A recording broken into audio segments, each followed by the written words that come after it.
vraiment très content de vous retrouver sur Africa 24 pour un nouveau numéro de l'FC avec des invités comme d'habitude que j'aurai le plaisir de vous présenter dans quelques instants. Mais voyons tout d'abord le sommaire de ce magazine FC. Dans un premier temps, bien, nous commenterons et analyserons le tirage au sort de la Coupe d'Afrique des clubs. De belles rencontres en perspective nous attendent et nous verrons que les Lions du Cameroun se préparent activement pour la Coupe du Monde. Deuxième grand titre, c'est le dernier tour de qualification pour la CAN en Égypte. Nous verrons les équipes qui ont obtenu leur billet et puis bien sûr, il y a quelques déceptions.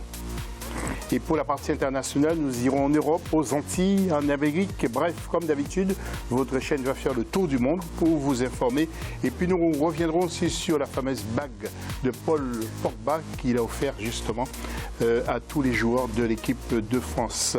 Et parmi nos invités, eh bien, nous accueillons tout d'abord Morley Silla. Morley qui est un ancien pro guinéen à qui on ne donne pas d'âge du tout. Morley, vous jouez toujours ? Bah, de temps en temps. Oui, défenseur, ancien défenseur. Toujours, ouais. D'accord. Et puis Mohamed Fofana qui est agent de joueur et qui prépare un gros projet pour Abidjan. Il nous dira aussi quelques mots à ce sujet, n'est-ce pas ? Bien sûr. D'accord. Nous allons nous adresser aux internautes tout de suite.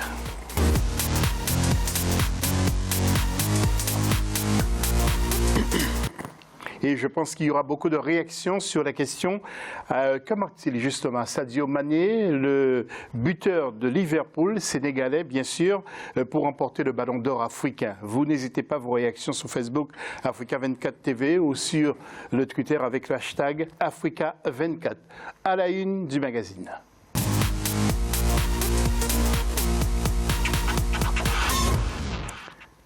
Et il s'agit donc du tirage au sort de la Ligue des Champions, les quarts de finale, zone Afrique bien entendu, effectué par le Camerounais Patrick Boma et l'Égyptien Imed Metahab. Voyons les détails avec la rédaction et signé Ange Bijou Nemenyo.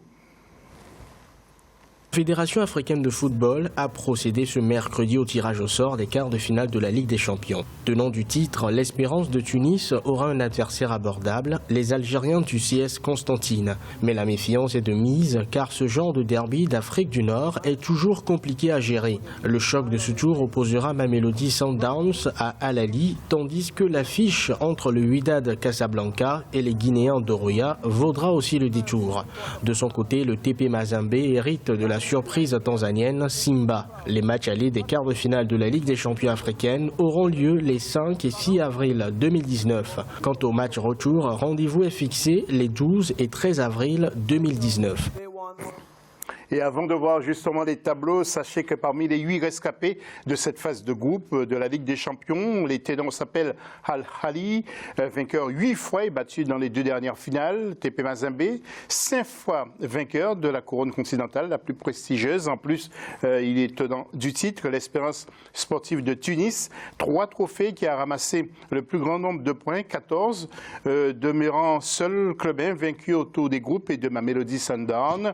Un trophée, Simba, le club de la Tanzanie et CS Constantinois de l'Algérie rejoignent l'écart pour la première fois de leur histoire. De son côté, Oroya AC de la Guinée se qualifie à ce tour pour la 2e fois consécutive. Les tableaux tout de suite pour vous apporter quelques commentaires avec tout d'abord, donc vous le voyez, l'équipe d'Oroya qui va rencontrer le Wydad Athletic Club.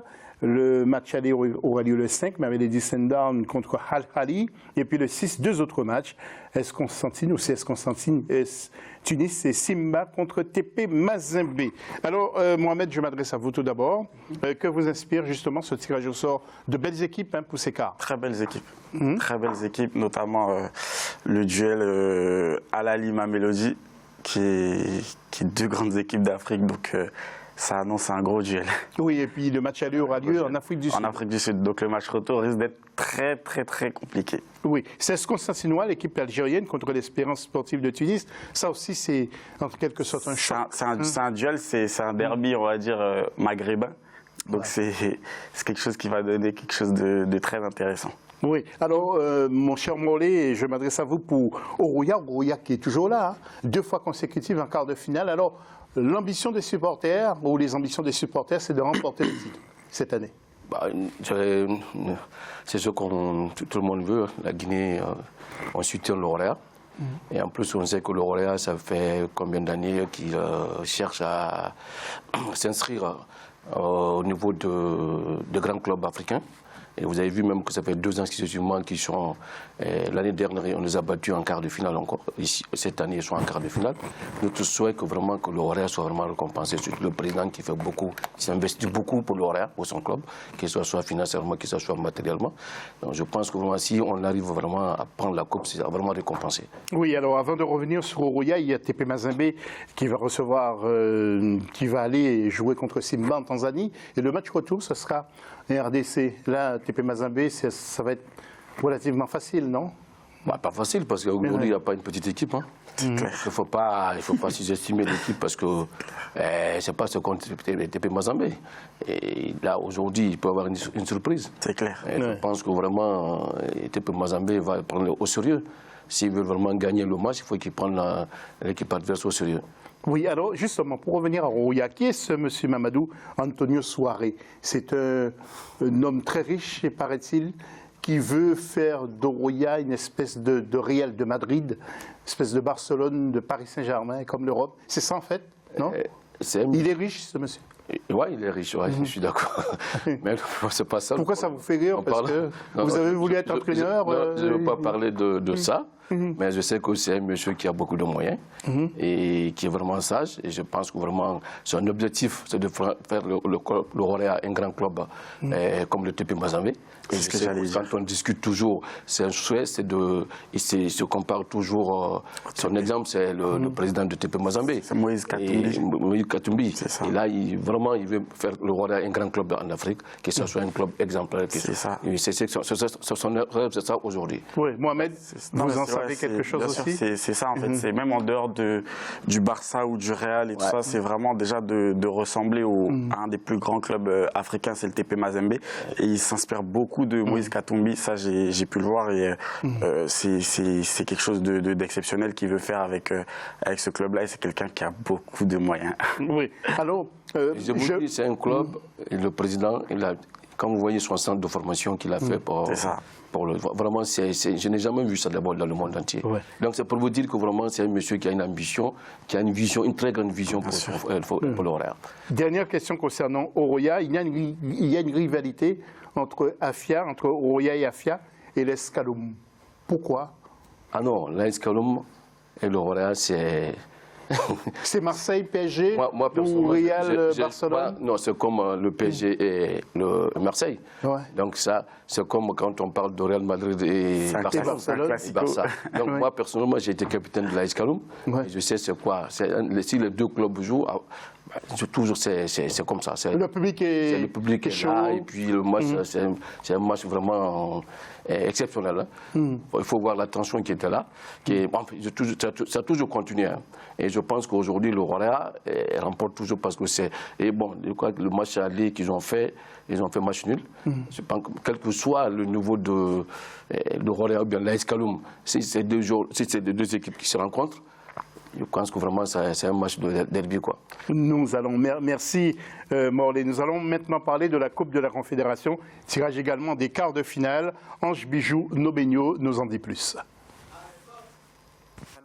Le tirage au sort des quarts de finale de la Coupe de la Confédération s'est effectué ce mercredi 20 mars 2019 avec à l'affiche des rencontres fort intéressantes. Club le plus titré dans l'histoire de la compétition, le CS Sfaxian hérite d'un adversaire abordable, les Zambians de Nkana. Titré à 2 reprises, l'Étoile du Sahel devra quant à elle se méfier des Soudanais d'Al Hilal, qui ne manquent pas d'expérience. De son côté, l'équipe surprise du Hassania Agadir aura fort à faire contre Zamalek qui monte en puissance, tandis que les Kenyans de Gor Mahia rêveront de nouveaux exploits face aux Marocains de la RS Berkane, qui ont affiché beaucoup de maîtrise durant la phase de groupe. Pour rappel, le Raja Casablanca, tenant du titre, a été éliminé dès la phase de poule. Les matchs aller et retour se joueront respectivement le 7 avril et le 14 avril 2019. Et voilà, nous allons voir le tableau. Mais avant ça, je voudrais juste que nous fassions un petit gros plan sur un invité qui vient d'arriver. C'est Noureddine Zali. Noureddine, bonsoir. Bonsoir José, bonsoir à tous et désolé des retards. Oui, vous étiez en ligne avec quelques équipes du Maroc, j'imagine. Je pense. Je suis sûr.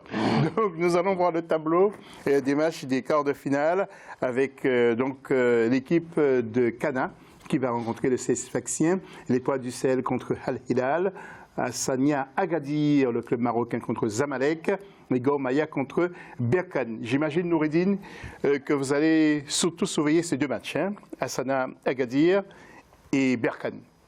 Pas tout à fait. Hein. Non. Tu sais, comme amoureux du football, on va surveiller un petit peu tout ce qui se passe sur la scène continentale. C'est vrai que c'est ce qui est frappant dans ces tirages, c'est que ces deux équipes, ils ne sont pas des habitués de ces rendez-vous. La RS Berkane, c'est la première fois qu'ils passent à ce stade-là, ainsi que la Hassania d'Agadir, aussi une équipe du Sud, une équipe qui est très très bien maîtrisée actuellement. Donc on attendait le Raja de Casablanca, le teneur de titre. Lui, il a été évincé de la course par ces deux équipes qui sont des outsiders dans la compétition. Oui, alors Mohamed, comment analysez-vous justement ce tirage au sort? Parce qu'il y a des Tunisiens, il y a des Zambiens, il y a des Soudanais. Al Hilal a toujours été là aussi. C'est ça, c'est un tirage homogène, si on peut dire ça comme ça. Ouais. C'est un tirage homogène qui vraiment regroupe, on va dire, plusieurs parties de l'Afrique. Et notamment les Soudanais, justement. Al Hilal, ils ont toujours été présents. Et je pense qu'on peut compter sur eux pour arriver jusqu'au bout. Comme il a dit, on espérait le Raja, que je connais bien le président, et on espérait le Raja, mais dès le premier tour, ils sont sortis, c'est dommage. Zamalek tient la corde dans ce tirage au sort des quarts de finale. Zamalek est favori, incontestablement. Bon, on peut dire ça. Moi, je vous ai plus dans le domaine du football, il y a toujours des surprises. Hein. C'est ça. Et Zamalek qui va aller au Maroc et qui va recevoir au match retour. Allez-y, Morley. C'est ce que j'ai dit là. Il faut s'attendre aussi à des surprises. Hein.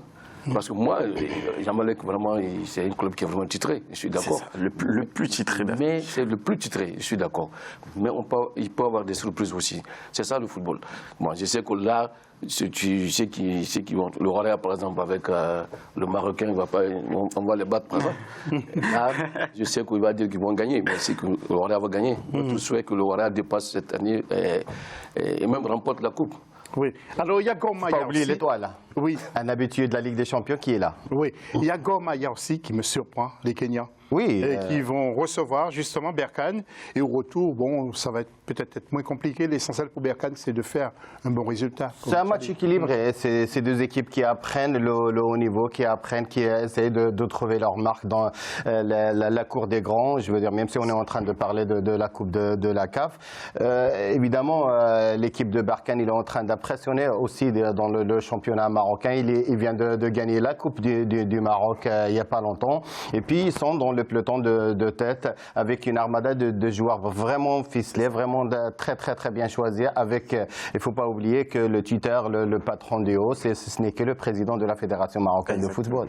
Merci, mon cher Noureddine. Alors, Mohamed Fofana, je m'adresse à vous maintenant, parce que vous avez un énorme projet pour le mois de juin à Abidjan.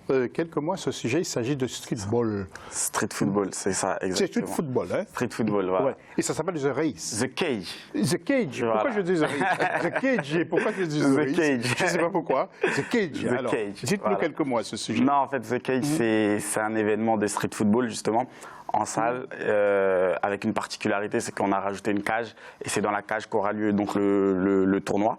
Alors, ça ressemble un peu à ça, ce qu'on voit là en image? Ça ressemble un petit peu à ça, voilà, exactement. C'est que là, c'est les parties de freestyle. Oui, les parties de freestyle. Ça n'a rien à voir. Si, ça, Mais c'est les parties ça qui ressemble seront incorporées dans le tournoi aussi. C'est-à-dire qu'il y aura des démonstrations de freestyle et tout ça. Voilà. Mais sinon, c'est pratiquement le même concept, sauf que nous, on a rajouté une cage, et c'est dans la cage qu'aura lieu le tournoi, en fait.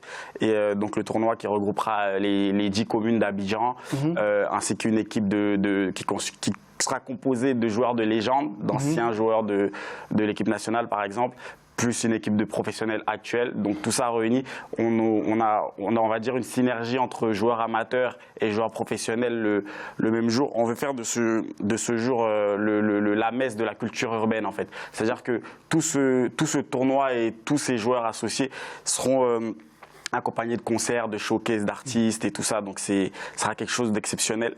Oui, alors il faut être un bon technicien pour y participer. Voilà, le mieux ce serait ça, parce que c'est du football champagne en fait, c'est du football de freestyle, c'est du football d'amusement, ce que Neymar il fait par exemple, ce que Ronaldinho faisait par exemple, c'est-à-dire que c'est du 4 contre 4 et on doit avoir de la technique, on doit avoir plus de technique et plus de beaux jeux que du physique en fait. Ouais. Donc voilà. Il ne faudrait pas manger quelques couscous. Exactement, c'est pour faire plaisir au public. Alors, je voudrais aussi que nous parlions des détections, parce que vous allez faire plusieurs centres, plusieurs villes, vous allez parcourir à plusieurs villes pour justement faire des sélections. Nous allons voir les villes sur ce tableau. Alors tout d'abord, le 4 mai, présélection de Koumassi et de Port-Bouet. C'est ça. Donc après ça, il y aura le 11 mai, Adjamé et Williamsville. Le 18, Marcory et Trècheville. Le 25, Plateau et Yopougon. Et le 1er juin, Cocody et Dabobo. Vous n'avez pas oublié d'autres villes? D'autres villes ne seront pas fâchées avec vous? Non, en fait, pour l'instant, on se concentre sur Abidjan. Donc, Abidjan, il y a 10 communes à Abidjan. Et c'est les 10 communes qui sont répertoriées. Voilà, peut-être qu'après l'événement Abidjan... Que des équipes dans la périphérie d'Abidjan. Voilà, dans le district d'Abidjan. Voilà, que des équipes du district d'Abidjan qui seront à cet événement-là. Puis après, on a pour projet justement de sortir, donc de s'exporter par la suite, c'est-à-dire essayer de conquérir entre guillemets l'Afrique de l'Ouest, faire The Cage Sénégal, The Cage Togo, The Cage Mali, Burkina. Mais pour l'instant, voilà, on est sur Abidjan et on veut faire de ce jour-là un jour exceptionnel et un événement. C'est un événement inédit, c'est du jamais vu en Afrique concrètement, ni même dans le monde, si je peux le dire. On a des tournois de street football dans le monde, mais voilà, avec cette particularité, comme je l'ai dit, la cage, c'est nouveau et c'est quelque chose qu'on veut faire une institution. Alors, street football, il faut rappeler que c'est du football de rue. C'est du street football, voilà, le football de rue. En Côte d'Ivoire, par exemple, ça existe déjà sous un autre nom, le Maracana, qui se fait dans les quartiers. Il ne faut surtout pas copier sur le Maracana parce que nous avons un président. Voilà, exactement. Monsieur Charlemagne, il ne sera pas content. Exactement. Il ne va pas rigoler avec. Exactement. Donc, c'est un dérivé. C'est un officier de police en plus. Ça marque qu'il est bien déposé. Voilà, non, c'est quelque chose qui existe déjà dans les quartiers et tout ça, que nous, on veut faire regrouper ça dans une salle avec, comme je dis, j'insiste sur la particularité de la cage parce que c'est vraiment quelque chose de nouveau en fait. Trècheville, le 8 juin pour la finale. C'est au Palais des Sports de Trècheville, le 8 juin pour la grande finale avec des artistes internationaux, Watibé en sponsor. Donc voilà, d'ailleurs, vous avez ça la sera énorme, voilà, qu'on voit d'ailleurs. Et voilà, donc c'est avec de gros artistes internationaux et locaux. On y reviendra. Pas de souci. En fin d'émission, je voudrais juste, avant de clore la première partie de l'émission, vous dire que du 1er au 9 avril, les Lions indomptables vont disputer un tournoi international amical préparatif pour la Coupe du Monde féminine France 2019. Le voyage pour la Chine et la première phase de préparation internationale de l'équipe. Il est prévu 3 matchs contre les calibres du foot féminin.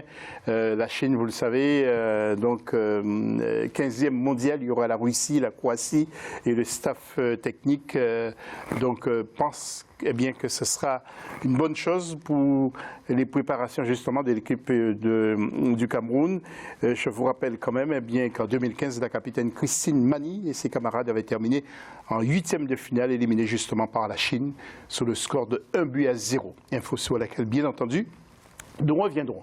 Restez avec nous dans la deuxième partie de l'émission. Nous parlerons du dossier, mais surtout des derniers tours et des éliminatoires de la CAN 2019 en Égypte. Vraiment de beaux matchs, des équipes qui ont été déçues, d'autres qui sont contentes.